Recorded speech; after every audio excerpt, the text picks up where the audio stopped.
Imagine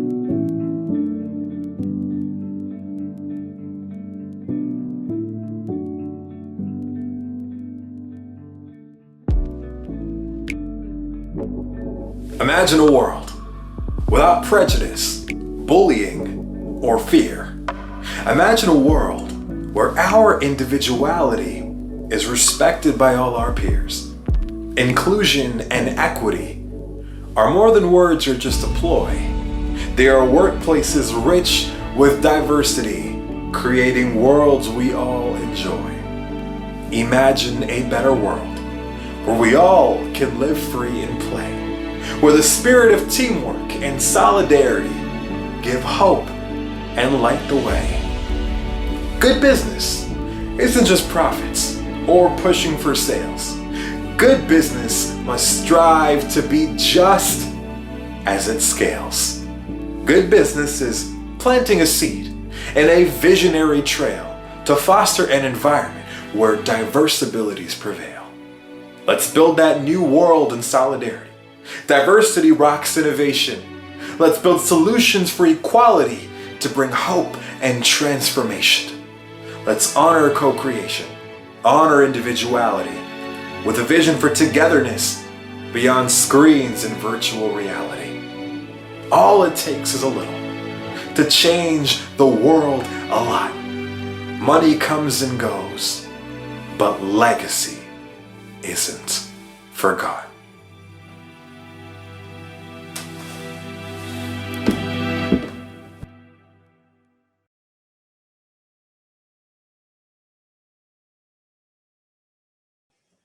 Welcome to Diversity Rocks Innovation, Volume 16. My name is Jackie Steele, Canadian political scientist living and teaching in Japan, and also the CEO and founder of Enjoy Diversity and Innovation Consulting. Enjoy is a Japan-based, global-facing business working in English, Japanese, and even in French sometimes, and we support leaders and corporations in Japan to build out a diversity-positive workplace and an inclusive corporate culture.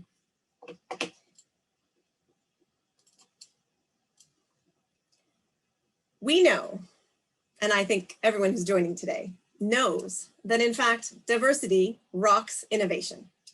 But there are certain conditions under which that holds true. And we're going to get into that through this live stream. We are interested in basically showcasing why we think that inclusive innovation is what can amplify and support equality for the long game, and that can power our people processes, our people systems, not only for personal well-being, but also for the collective good, and of course, for the bottom line, which is what companies are all interested in, as well as, I think, showing up in terms of building legacy, as the corporate philosophy video hinted at. So this live stream is going to shine a spotlight on the very many Enjoy Diversity and Innovation thought partners in our Thought Partner Network. And we're going to engage in a thought partnering out loud, an exercise where we just show up as two human beings and we throw away the business cards and we throw away the senpai kohai hierarchies of gender and nationality and age and race and all of that that sometimes can constrain our ability to just think out loud, ideate in solidarity, and learn from one another. So I am very pleased to welcome today my guests for the Volume 16 of Diversity Rocks Innovation, Darren Menabney. Welcome to the show, and thank you so much for your time joining today, Darren. Hi, Jackie. Thanks for inviting me. It's great to be here finally after all this time and be having this great live interaction. I'm really looking forward to it. Yes, and I know you also teach it at IDEO, so I know that ideating is really something that you are very comfortable with and enjoying, and you're also in your teaching at Globus, as well as in your actual career in many different hats. So I'm really excited that you are a thought partner within Enjoy, and I certainly have learned tremendously, and I wanted to give a shout out to Junko Nagao in the United States who introduced us. Junko, yes. Because it's really through that introduction that we as two Canadians in Japan managed to meet up and didn't know each other prior to that, and then also learned that we're both in the Canadian Chamber of Commerce, and that's also been another excellent space of overlap that we didn't know about. So thank you, Junko, for connecting the dots on that. Yes, thank you, Junko. I think I'm excited to have our listeners, learn and experience all the different insights that I think you can bring to the table on so many issues, but in particular, maybe we can get into eventually the idea of, global remote teams and how to lead that and lead that with inclusion, right? And I think you're certainly leading the way on that piece. But before we dive into that sort of professional side, I would love for people to get to know, who is Darren the individual? Where did you start off as a young boy growing up in Canada? And what have been the sort of facets of your identity and maybe the way you think about your own diversities that you see as like pivotal markers or I guess the ways in which you frame your identity now? They always have an origin. There's some origin stories and foundational stories. So could you maybe first, in the context of a self-introduction, jiko shokai, maybe start with that? Yeah, thanks. So, I mean, let's even go before Canada, because I was actually born in the UK, in Northern Ireland, in Belfast. And when I was 4 years old, that's when my family moved to Canada, moved to Toronto, because of course, not to age myself, but in the late 1960s, early 70s, because of the troubles going on, Belfast, not the best place in the world to be raising a family. So my parents said, let's move to Toronto, had some family connections there already. And so basically I grew up in the suburbs of Toronto. But, it's nice to still have the identity, that little bit of that, British identity going on in the background. But I really would say, like you said, growing up in Toronto, growing up in Canada, that was such a huge formative part of who I am for a lot of dimensions. One of them, of course, is it was just fun growing up in the suburbs and having all this like free space and woods to play in, and this, that freedom as a kid. But also, growing up in the mid 1970s, early 1970s in Toronto, that was after, I think, the as an immigrant myself. But I probably growing up in Toronto, half my classmates were also immigrants from different parts of the world as well.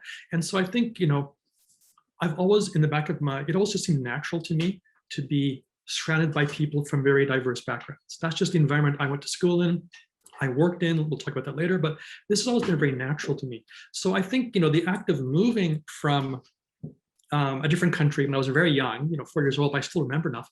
I think that really helped me think bigger, if that's word, think more broadly about the world, because I was always thinking about, my family in Ireland is 5 hours ahead of us. So we're making phone calls. I'm always thinking about time zone differences, and I'm 5 years old already.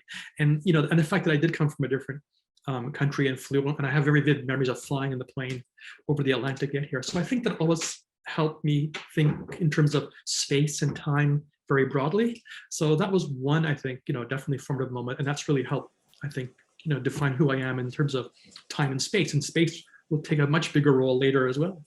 And I think that's fascinating that, of course, this is obviously, pre-internet boom and pre-everything going virtual and in the cloud and people really relating. But even in that process of, right, when we think back to people who had families, and if they did immigrate and they did have families in other time zones and countries, you were navigating that already in terms of a cosmopolitan, not maybe a full-on cosmopolitan view, but being conscious that there's more than what is in your own country, and there's more than what is in your own surroundings and maybe cultural and national identity surroundings. And then, yeah, just thinking through how you navigate to realize there's multiple time zones, even at such a young age. What a almost, I feel like it's a foreshadowing for your current role, right? Really interesting. Yeah, that's a good point. To hear you say that. And so, yeah, and I mean, and then growing up in that kind of, again, going, my elementary school, in virtually in Toronto, then the suburbs of Toronto, again, all my friends and classmates are all from different parts of the world. And this just seems very natural to me as well. And, growing up, I have a very vivid memory of, this is more in junior high school maybe, but like one of my friends invited all of our whole class to her Chinese New Year's party. And that was really fun.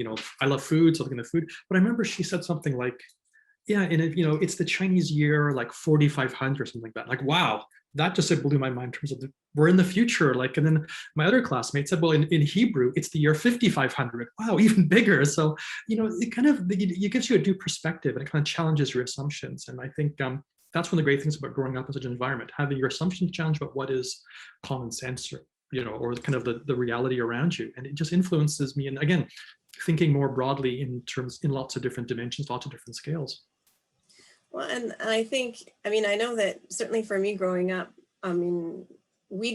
my great grandparents immigrated So when we would ask, and all of my actually grandparents had passed away before I was born. So I didn't know any of my grandparents, let alone the great grandparents, or the origin stories. And it was kind of, handed down in bits and pieces. But generally the idea was that we were just sort of, Canadian mutts in terms of coming from a bit of Eastern Europe, Hungarian descent through my mom, and through Czechoslovakia, and then sort of through my dad, we think maybe somewhere in Britain, but we're not really sure exactly. And there's a sort of ambiguity. So we didn't think about it. And given that we were obviously white Canadian, living in a predominantly white neighborhood, but very multiculturally growing into like highly multicultural over the next 30 years, we didn't know where we came from. And that's a privilege, certainly, to not have to worry about it and to not think about it and not have people ask, where are you from, right? I mean, that is that sort of benefit that you get when you are in those demographics in Canada. But I think as you rightly say, this idea that having those multicultural experiences of the people in my classroom too, that were, of all different, walks of life and different, descent, second generation, third generation, 10th generation, all mixed up, and first generation, clearly. You in some ways have to decenter your own experience as no longer being the norm. Like you're just not the norm, and there is no norm that you can claim in that space. And although, racism and sexism and homophobia all attempt to recreate who is the normal citizen, and we still have those elements, plaguing us as a society. At the individual interpersonal level, you sort of really do experience sociologically every single day that actually you're not the norm. And so I remember when I came to Japan and they would ask me, what's Canadian or what's Canadian food? And I'd say, I guess it depends on which family you're talking about and whether they're Chinese Canadian, Japanese Canadian, Indo-Canadian, British Canadian, French Canadian. Right. Can you define the question a little bit more precisely, because I can't really give you that easy answer. There's not sort of a quintessentially Canadian food. And I know that people say maple syrup, but can we move beyond that stereotype, right? Yeah. But it's true, our experience ends up being that kind of a dynamic of not having this one thing. We have a lot of decentered, hopefully increasingly decentered and normalized experiences of the mosaic that are all equally Canadian, hopefully. And that's, I think, the homework we have ahead still, right?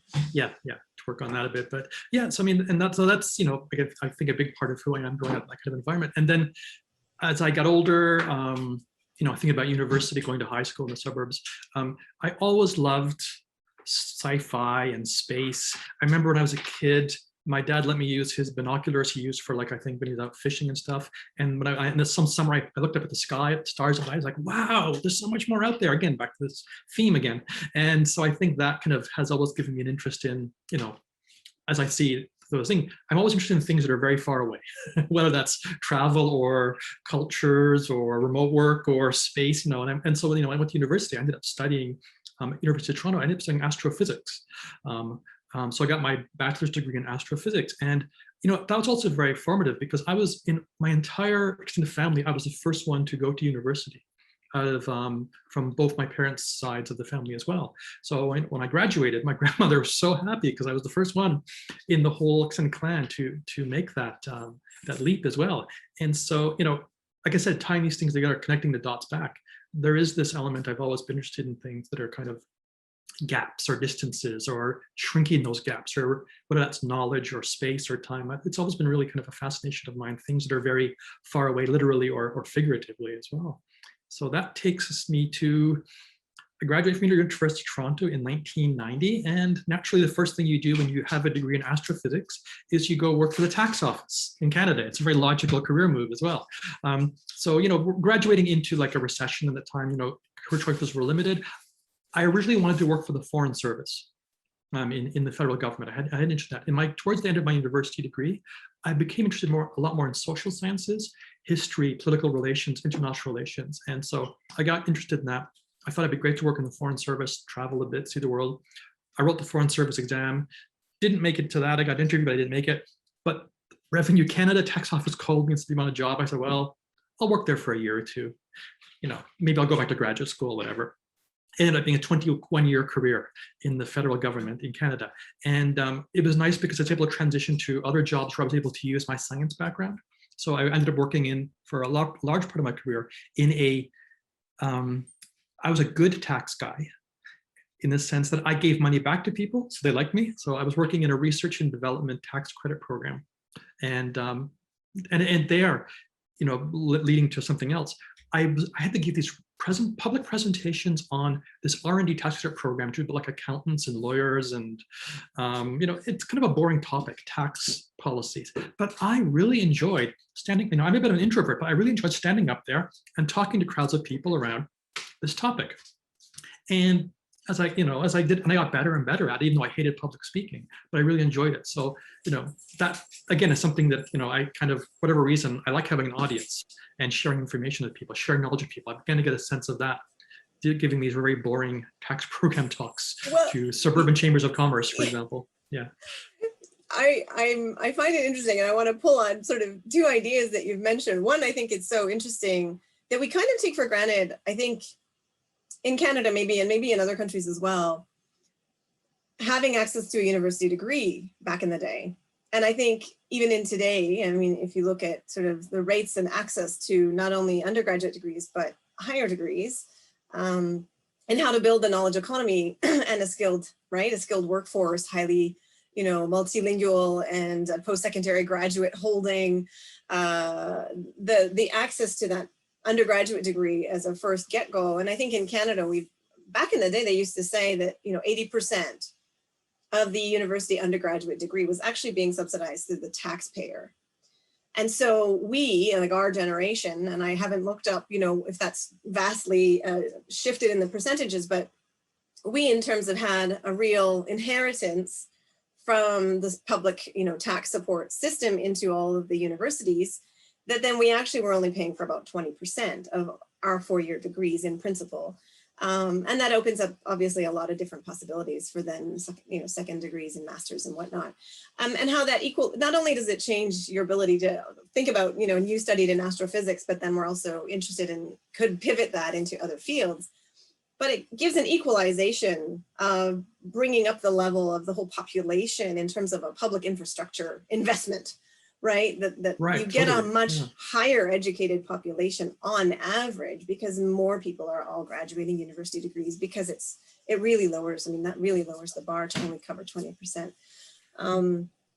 So I'm interested in how that sort of factor can be particularly in an immigrant country like Canada, if we don't really rectify those inequalities and make sure there's economic equality and higher degrees being gained and accessed by all different parts of Canadian society, including immigrants to Canada. We don't really leverage, I think, all of that tremendous resource and wealth of population. It's definitely easier than a lot of other countries to get into university in Canada, but that doesn't mean it's easy for everybody who wants to. And this is always the tragedy: is who's the person who's going to develop the next great medicine or technology or write the next great opera or novel, but they can't get into university, right? And this is something that I think a lot of countries struggle with. I hope we're doing a bit better at that in Canada with some government support, but like everyone else, we've got a long way to go, I think, before we're there.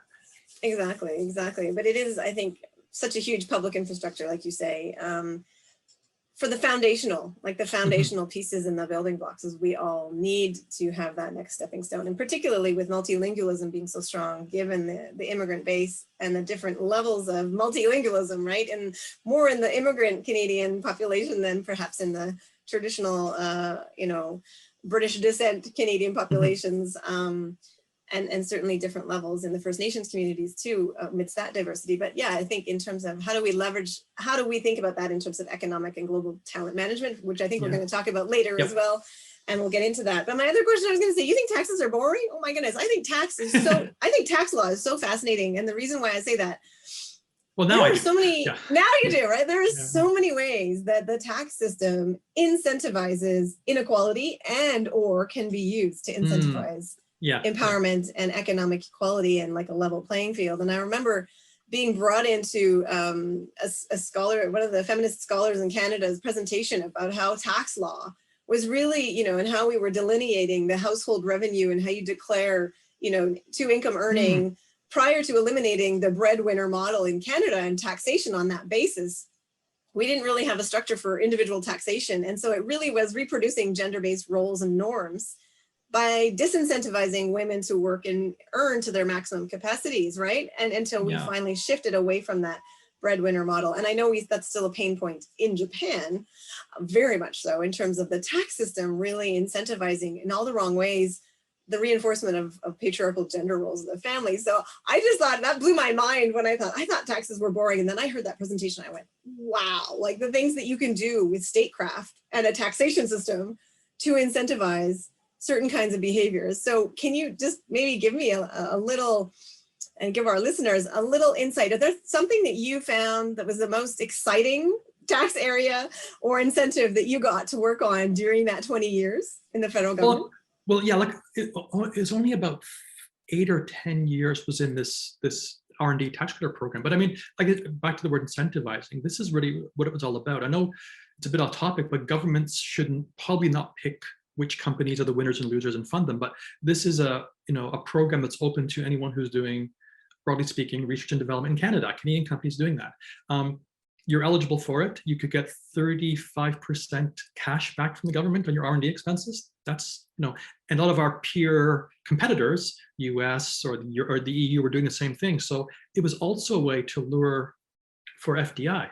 So I sometimes would give talks on the program with the Ontario government, for example, when they're giving a presentation to, representatives from the local consuls in Toronto, to help them understand, like the consul of whatever countries, help them talk to their people saying, hey, if you come to Ontario, you can get this 20-35% R&D credit on eligible work. Of course, it's not a cash grab, right? There's a lot of rules to it. So I think that was great to see how that was able to lead to some really good innovation and development in Canada. So I think that, that's the example of a very good way to use a tax program as well. It is very neutral. The credit was based on just the merits of the work you did. That was it. So if you met the rules, and the rules were a little bit, Byzantine to figure out all the intricacies, but if you did those, then you were in. And I think we helped really then support a lot of innovation in Canada and employment in Canada at the same time as well. So it's maybe not boring was the right word, but it's not the thing that maybe it's a good way to reading the tax manual is a good way to fall asleep, maybe is the way to put it. But I did that, and then I had a career change in the government. I moved to I wanted to do a bit more something different, but staying in this R&D. I really enjoyed working in this R&D ecosystem in Canada, in Ontario, and Toronto specifically. And that was in the early 2000s, when I think after the dot-com bubble crash, then we had to rebound, and there was more money coming back into startups and entrepreneurship. And so there are a lot of organizations in Toronto who were pushing that, and I worked with them. And one thing led to another. I got a new job working in the government, this time in the Defense Department, working at an R&D center. And I was in charge of business development for the R&D center and technology licensing. So bringing in revenue. I was the profit center. With absolutely no private sector experience, I was in charge of profit for an R&D lab. So that's kind of a fun thing. And so this ties into later development, because I always thought, I really enjoyed it, but I always thought I was missing something about, I didn't have the right background, I think, to be doing the job as well as I could. I really enjoyed it. It was nice working at a bit of a global stage now as well, because I was working with universities in different countries or licensing technologies overseas, things like that. But then after about 18-year mark in the government, it's comfortable. It's a bit limiting in a sense, I thought, right? I was, working now in a more business-focused, in private sector-focused role. I was studying a lot more about business and listening to more podcasts on the drive to work every day. And I thought, one day I'd like to get an MBA. Wouldn't that be great? And kind of up my business skills that way, which takes us to 2010. And my dream finally comes true. And I get to work for the Department of Foreign Affairs, now of course called Global Affairs Canada, but back then DFATE, Department of Foreign Affairs. I totally remember when it was called DFATE. Yes, so back in the DFATE days, I had some dealings with DFATE in my role in defense, but the G20 summit came to Toronto in 2010, and it's a big event. So within the federal government, a call was out for volunteers to work in the G20 summit. I thought, now that would be cool. So I raised my hand. got interviewed, and I got stuck in the delegation of Japan for the G20 summit and the G8 summit as well. Back then it was G8. Russia was in back then. It was the G8, right? Right. So, right. So there was a team of 3 of us working at the G8 and the G20 summit as delegation liaison to the Japanese delegation.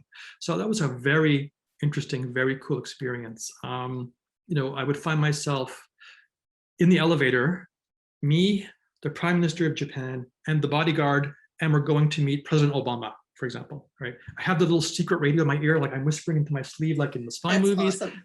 Isn't that cool, right? That is I'm awesome. riding in the limousine with the flashing lights around and everything. There's a motorcade. And it was a great, and I really thought, this is this is the experience I could never get anywhere else, except for working really in government as well. Such a wonderful experience. Therefore, it's time to quit. And on a high note, I thought now it's time maybe to make this shift. And also working in such a global event, literally, I wanted to work on a higher, like, global stage, I thought as well, right? So I thought, okay, time to get the MBA. Don't get the MBA in Japan, I'm in Canada. I have this Japanese connection, move to Tokyo, get the MBA, which is what I did. So I came to Tokyo in 2011 to get my MBA. Famously, I arrived here March 13th, 2011, 2 days after the tsunami and earthquake. And so that was a bit of a welcome to Japan as well. But came here, stayed here. And so I moved here basically to get the MBA and to get the MBA at Globus Business School. And I took a 2-year unpaid leave from my government job, basically, to do that as well. And what was, you mentioned in passing that because you had a Japan connection, you thought you would opt for Globus and Japan. Family connection here. I visited many times, but I always wanted to live here, really, right? And experience. And so I wanted to get the MBA, but not an MBA in Canada. So Japan was kind of a logical choice. So came here for that purpose as well. And you'd been to Japan. I've been to Japan before, right? Many times. Yeah. So I always enjoyed visiting, and I wanted to, you know, try, you know, living in Toronto is nice. Let's try something different as well. And at the same time, get you know, upgrade my skill set as well. So that's basically what brought me here. And 2011, 2013, I did the MBA, a part-time MBA, while working part-time at various different jobs here in Japan as well. And so I guess, and then that really helped me realize, back to my previous points around, I had this real passion, I realized, for teaching and training and sharing information. That's what I had an inkling of when I was doing these tax talks back in 10 years prior. And so I realized, you know, being back into the university, back into a learning environment after like almost over a 25-year gap between my bachelor's degree and my master's degree, my MBA, I wasn't quite sure I would do it, but I realized quickly I loved it. I loved being in this learning environment, soaking up knowledge, and then sometimes, you know, leading discussions. I really like getting up and being the one at the whiteboard, sharing with the class, okay, our group decided this, blah, blah, blah, and then having the debate with the other classmates. It really was enjoyable.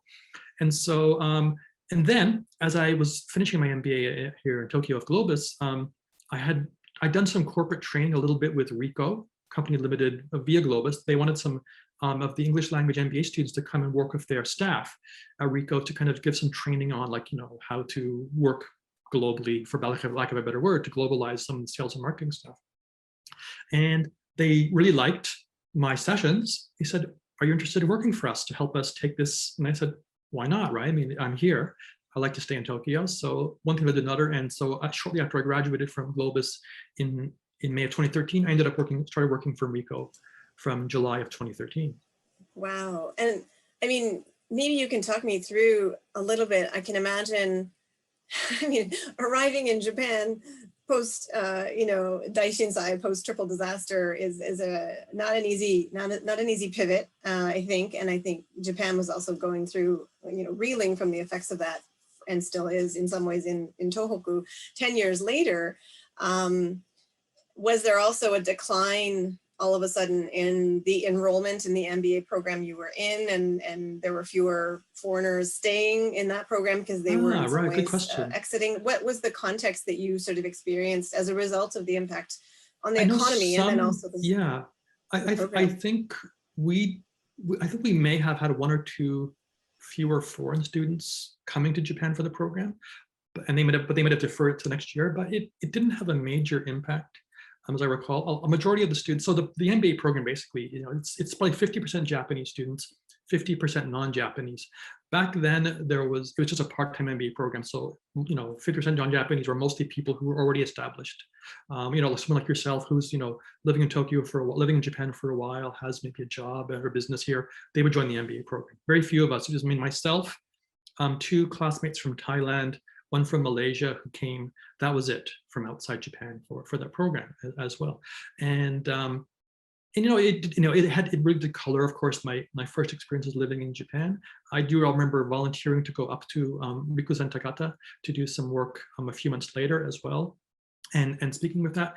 And it also gave me, I think, a bit of resilience for living in Japan as well. Like, after moving and living through all that stuff, especially just after the aftershocks and with the the nuclear scares, life is pretty good. It's all going to be better after that, right? It's much more comfortable living here as well. So it didn't have a big impact on the enrollment, but it did color maybe what we talked about in our discussions in the MBA program, and maybe what could we do as students to help entrepreneurship and to, for example, things like that. That's one of the things I worked on when I was an MBA student as well.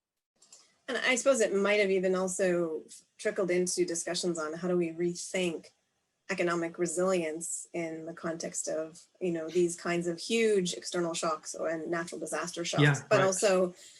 also I think paired with that, the quiet shock that we've had, I think now, of the declining birth rates and aging society phenomena for 30 years as a quiet phenomena that we've, known was coming and is coming and has been now, chronic for 30 years. And that is gradually creating a boiling point in terms of a shock on the economy that Japanese companies are particularly feeling. Yeah, and people say the labor market in Japan is quite inflexible, or there's not a lot of labor mobility. I think that's changing now, and and I think that might have been one of the shocks led to it. But we might talk a bit more about this later in remote work. But it was great to. So this is great because I learned a bit about also Japanese business culture, corporate culture, which really helped me when I moved to working in Rica. Now it's interesting because I always draw parallels between working in the federal government and working for a big Japanese company. They're both jobs for life. They're both very hierarchical, and they have low risk tolerance. So there's in some ways was an easy jump to make from a culture perspective. Interesting. Well, yeah, it's true. And I think that's an interesting thing that I've also been grappling with since pivoting out of my political science academic track and really focusing on global talent mobilization and supporting companies. Because the things that we traditionally in Canada would say about government, it's a big institution.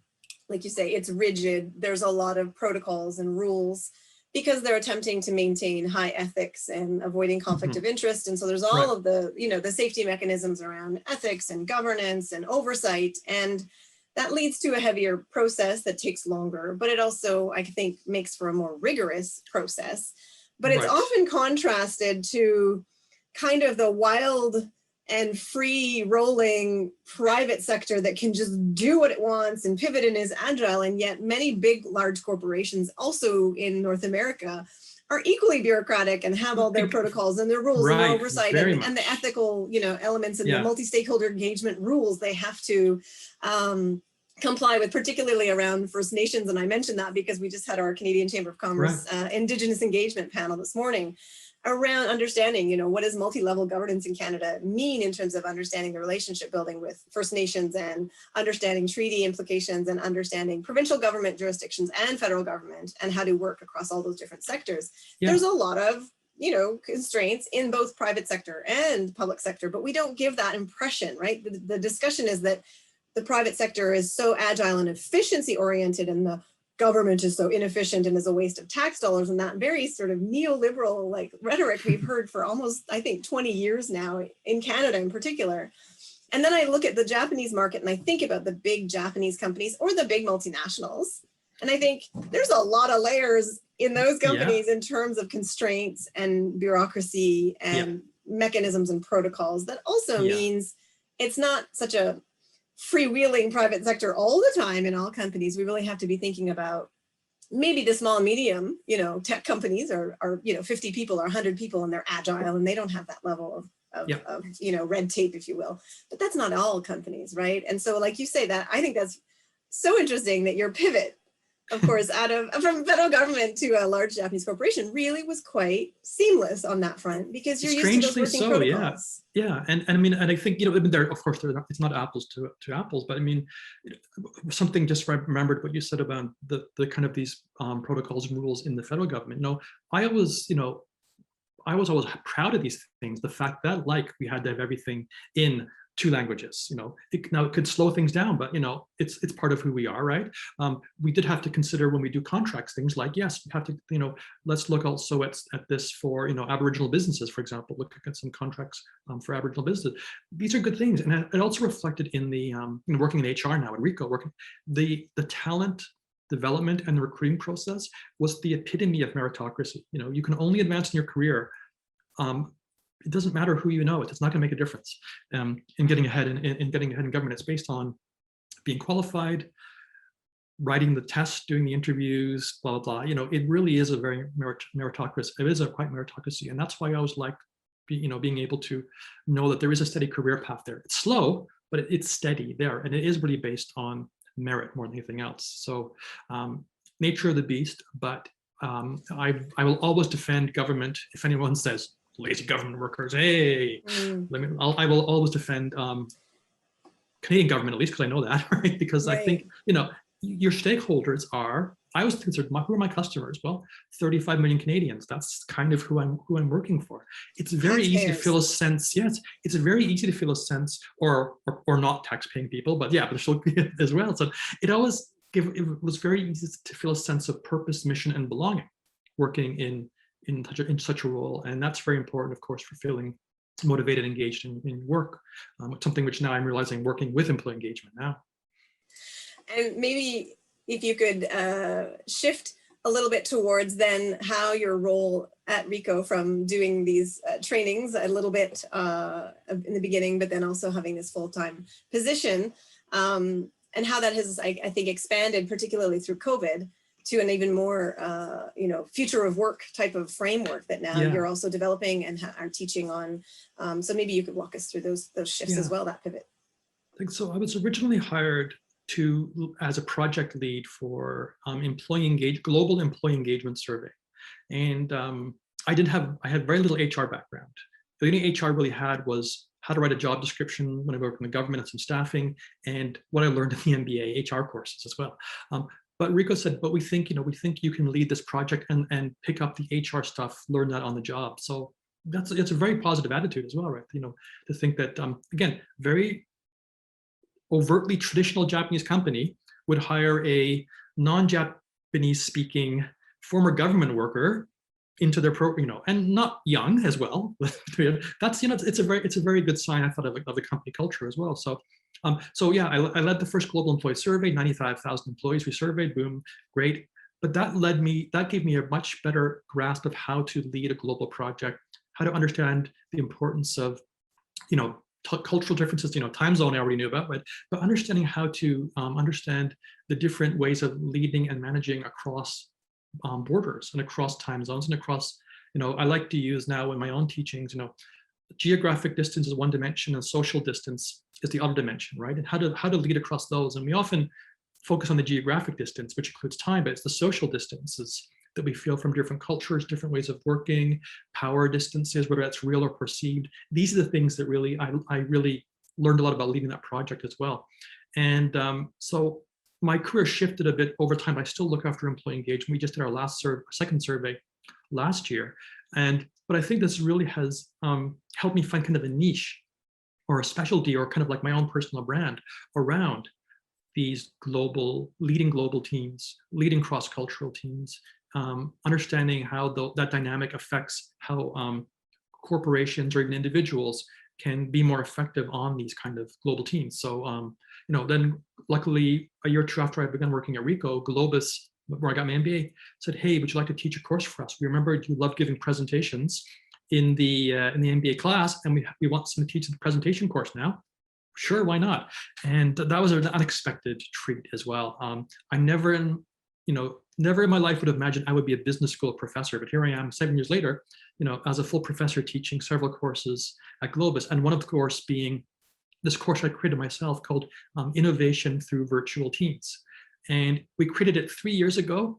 It was very prescient. It was ready a year ago, but suddenly the enrollment shut up after COVID hit on this course, because it was a course we created 3 years ago about what I do in my job to a certain extent, how to lead virtual teams, global virtual teams, where there's a cross-cultural element, and how to get innovation and creative value out of those teams as an output.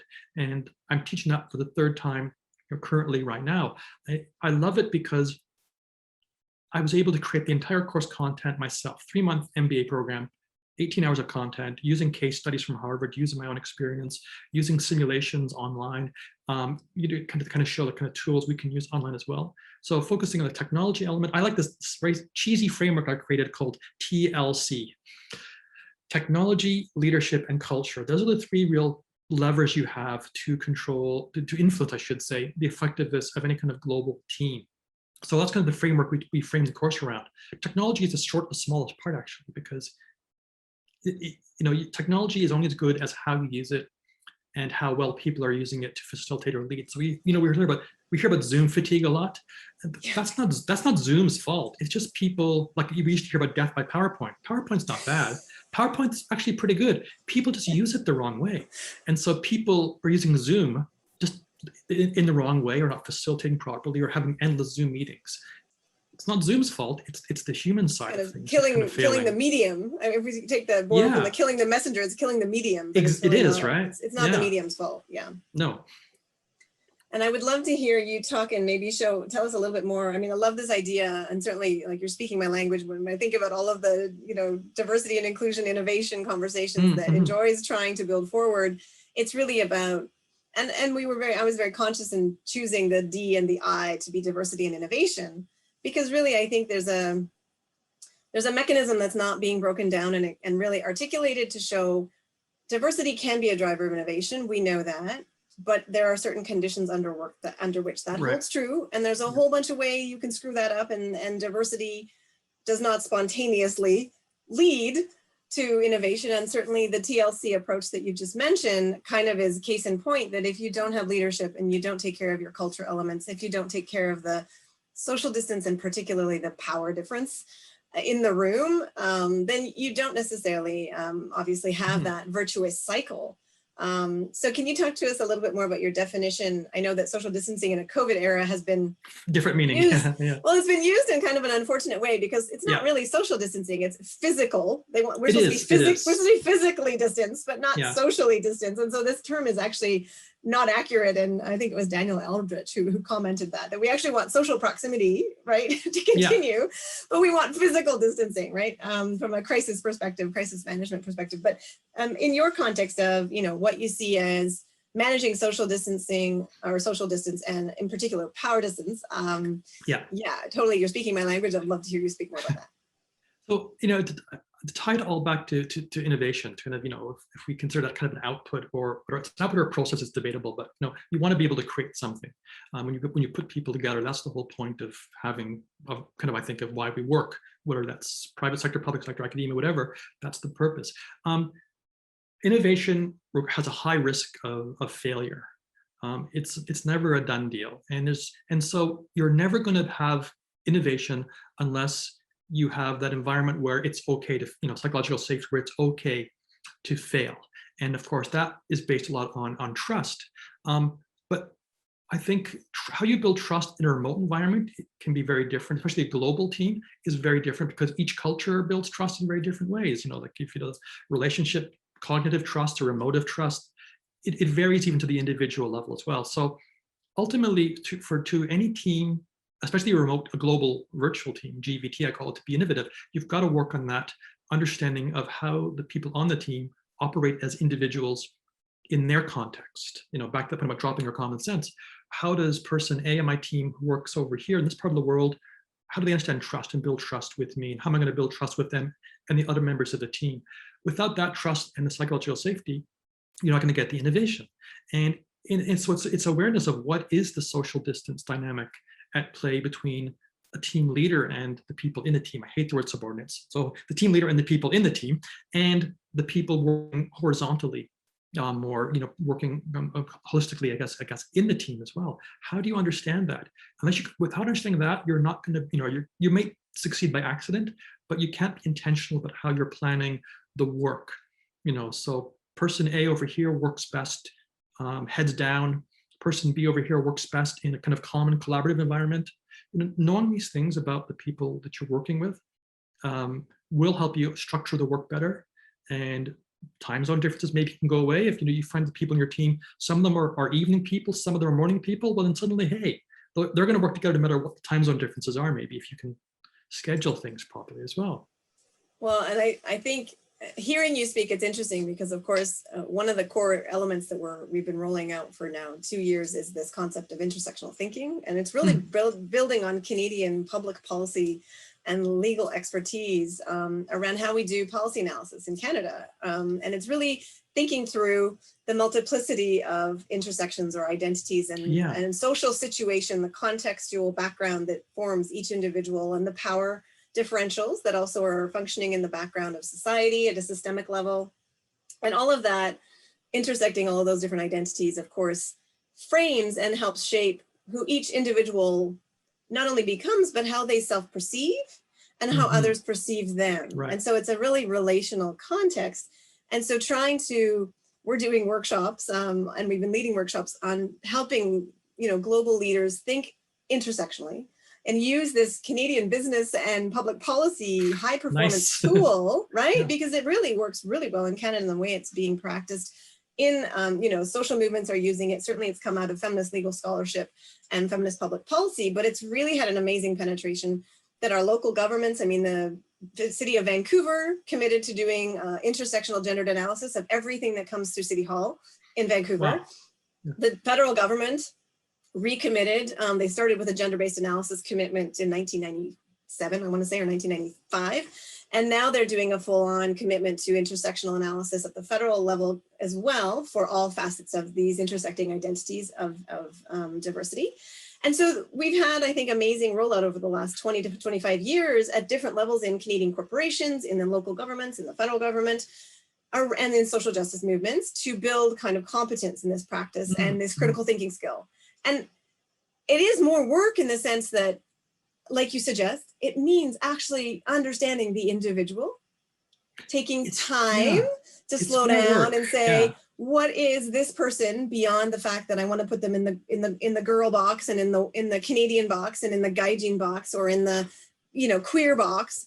Can we move beyond putting people in the boxes and saying, I don't care who you are, and park your identities when you come through the door and just be a salary woman or a salary man, and just that's your only identity when you walk through the door. Can you just hang up that code of everything else, of your humanity? Can you just like park that at the door, your gender, your everything else? Because we don't really want to manage that messiness. We don't talk about it or deal with it. Just park it at the door and then just be a salary woman or a salary man and work like a dog.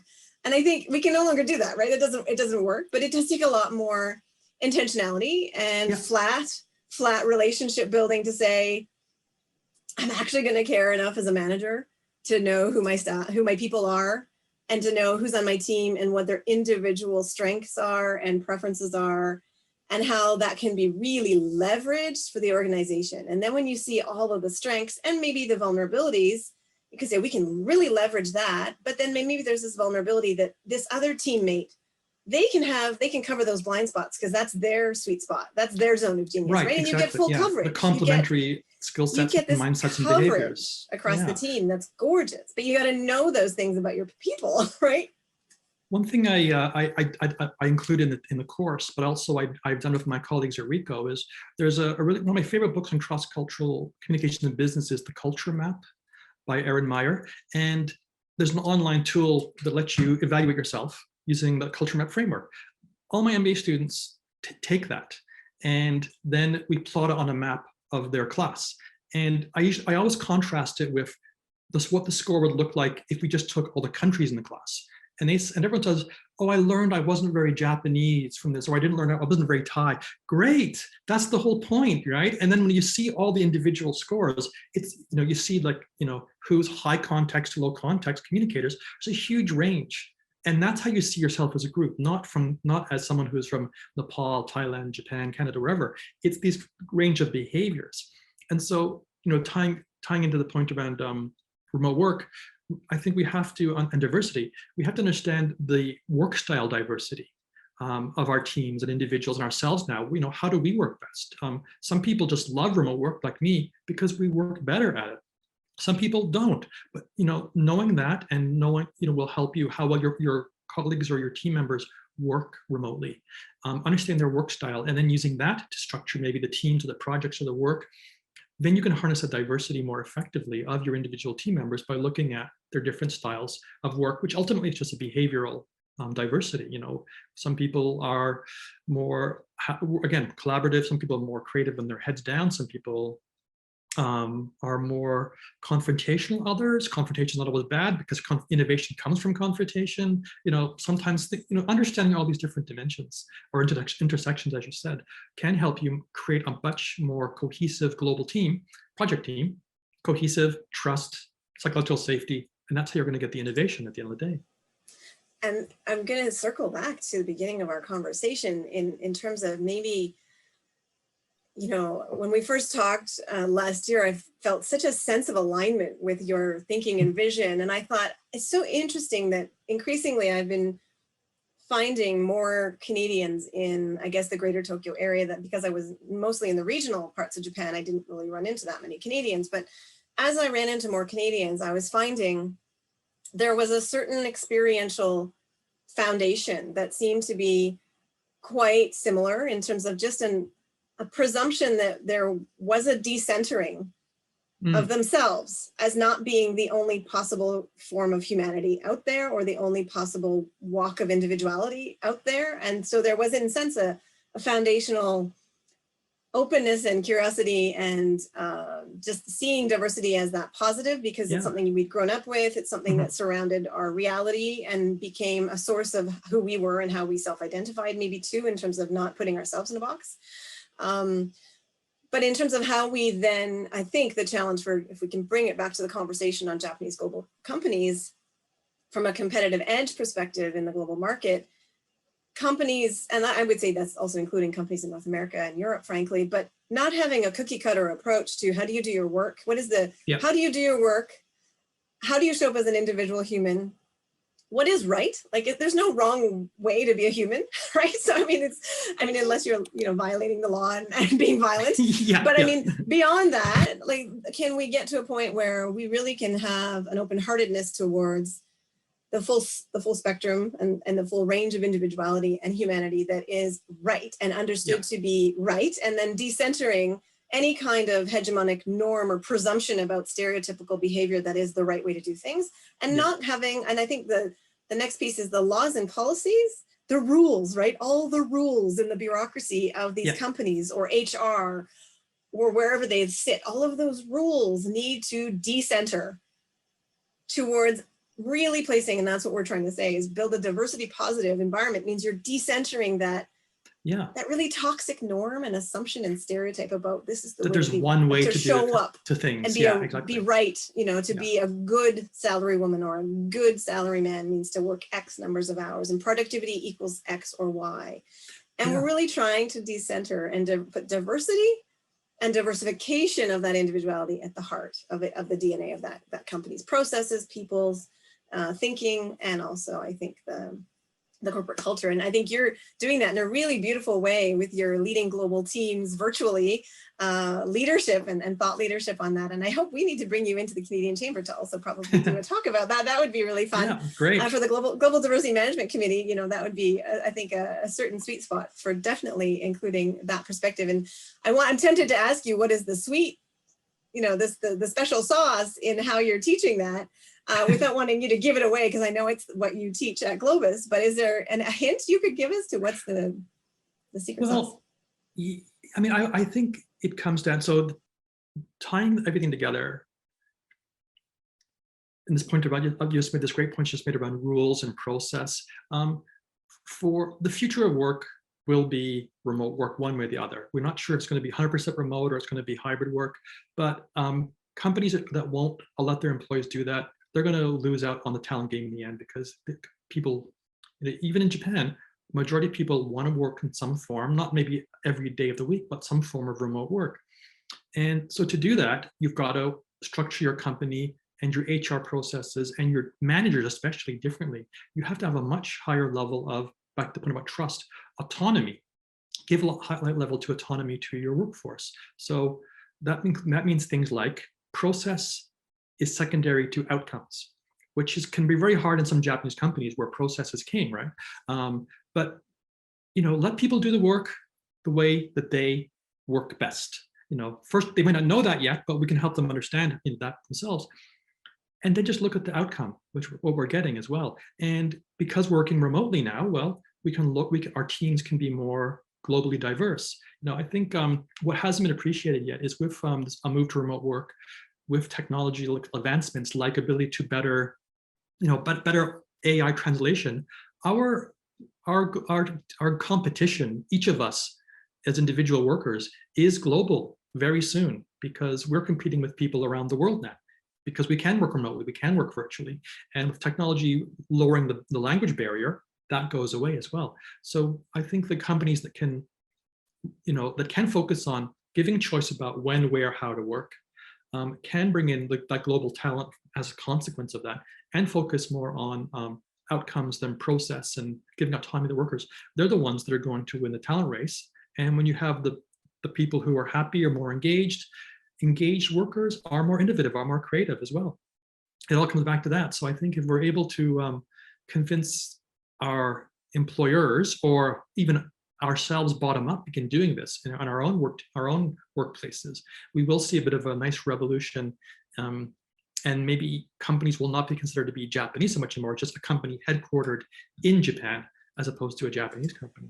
And you're echoing a conversation I had with Brian Sherman in an earlier live stream. So I have to introduce you to, because I think it's a common area. And I think it's interesting, this idea that we would trust the local and trust the individuals in the teams to actually innovate and find those best ways of working together.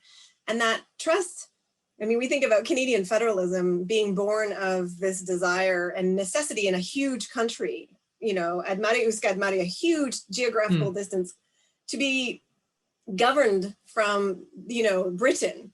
And eventually the decision to say, we need to put into place a practice of home rule. And that philosophy was that they were going to, in some ways, devolve responsibility for those decisions to the colonies that were then the British colonies that eventually became Canada, to make sure that there was self-government. And then there was the struggle for self-government and Canadians wanting to decide for themselves. If they were paying taxes, they wanted to have their own representation locally with their own people. And it's really, I see this interesting kind of process of democratizing in our internal processes, albeit in a private sector environment, but seeing that trusting to the local and trusting to the people and the actors who are the stakeholders and the first and foremost affected, and letting them be a part of that self-government rule decision-making. But I think at the HR level, so fascinating to think about what global companies will need to do if you wanted to harness the global talent around the world and say, we don't care where you live, we will offer you healthcare coverage, we will offer you all of these kinds of benefits if you're living in Bulgaria, if you're living in Sweden, if you're living in Tokyo, if you're living in Nova Scotia, Canada. This is our benefits package. You are the best talent that we think would be great for our company. Live where you wish to live. We'll figure out when there needs to be in person, if it's a hybrid dynamic for the role and the that requires it. Tax laws or whatever, but Right, so then think about how HR processes and how companies then need to think through and across the national borders and the tax systems and the healthcare systems. That's a really exciting in terms of thinking about the future of work and all of the policy and law conversations that will then shift in terms of corporate policy and corporate rules. And that's exciting to think about. We'll shift to work from home, WFH, to WFAA, work from anywhere, anytime. Yeah, anywhere, anytime as well. Yeah, so the time dimensions in there as well, right? So again, when you do your work, where you work, we don't care. Just do the work. Show us the outcome. And then the kind of, like you suggest, the managerial or leaders that need to have high emotional intelligence. To be able to coordinate, support, engage, understand the individual differences and be sort of that cross-cultural individual and multilingual agility as well as emotional intelligence agility. that's a high bar in terms of that leadership skill that we would need to be developing. And I think we need to invest in more heavily. I recently did an EQI 2.0 Canadian emotional intelligence certification, and it's mind-blowing. And I think it's a really amazing tool. But I think thinking forward, I'm trying to imagine all those implications for, like you say, work from anywhere, anytime, as a new strategy for diverse talent mobilization, rather than managing top down. Right. I talk about mobilization, right? And helping those individuals be a part of that conversation and decision making as well. So your final last message to our listeners today of what they should think about a little bit more, or what you want to impart. I think I go back to what very similar to what I just said. Consider that in the future of work, you want to be able to work for an employer that lets you work anywhere, anytime, on your own pace as well. If not, go work somewhere else, because I think you're going to find in the next few years that there is a lot more opportunities out there to find an employer who matches your preferred way of working and living. And if that's working from home, working remotely, working on a beach somewhere, you'll be able to find somewhere to do that. And the companies that don't do that, they're going to be gone maybe in 10 years or 15 years. Or look at the B grade talent, which means they'll be gone in 10 or 15 years as well. Wow, no, that's a warning shot across the bow. They're right there. Yeah. So, why not? Yeah. For these amazing insights. Thank and you for sharing all of your radical individuality and zone of genius, and all of your diversities that really have, I think, shaped such an interesting conversation today and ideating real time. Thank you so much. Thank you, Jen. This has been enlightening. And next week, we're going to take a pause as we have a few other things going, and we're going to be coming back to you the following week. And I'm very pleased to be welcoming Tove Kinooka, who is with Global Perspectives, and will be sharing a lot of her zones of genius and ideas about sustainability leadership. So enjoy. Of course, and this live stream really is the product of a lot of amazing individuals in the team who help put this together each week. So I will invite you to have a beautiful pause and listen to Canadian singer-songwriter Andrea Menard singing Evergreen. Have a little pause and enjoy and refresh before you start your afternoon. And I look forward to seeing you in 2 weeks. Thanks for joining us today.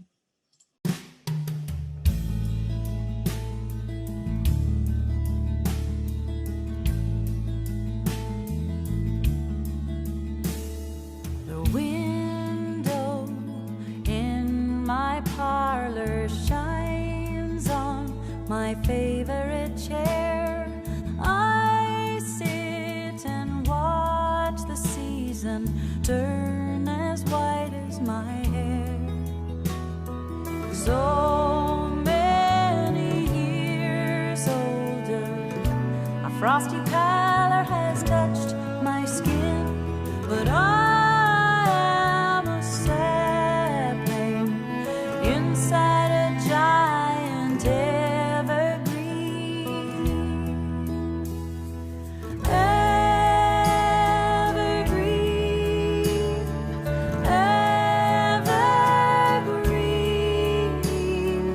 even in my winter years, I will be evergreen. My brow has been molded with fear and wonder and doubt, but I've softened at the edges. My